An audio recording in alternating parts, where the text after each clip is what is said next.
Bana dönek demiş itin birisi, açığım neymiş sor hele hele. Eli çatlamamış ayı irisi, gel bizim köylerde dur hele hele. Gel bizim köylerde dur hele hele.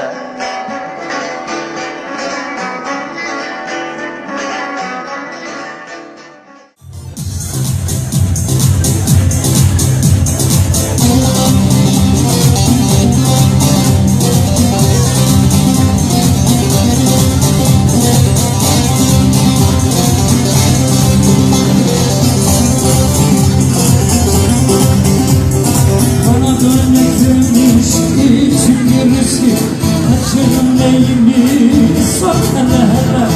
Ellik şatlamamış ay birisi, sen bizim köylerden geç hele hele.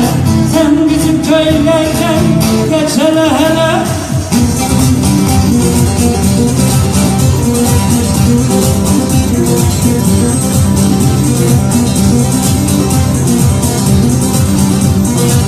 Köyden yanalı toprak görmemiş, toprak görmemiş. Biskiden gayrıya dura sürmemiş, ömür boyu serçe dile vurmamış.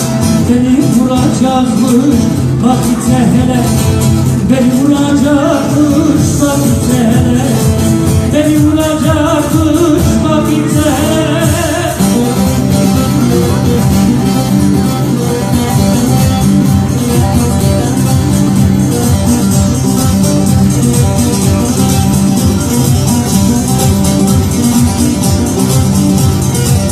Bu herifin önü sonuna yandı, sonuna yandı.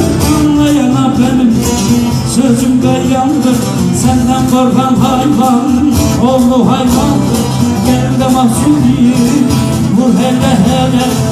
Gel de Mahsuni vur hele hele. Gel de Mahsuni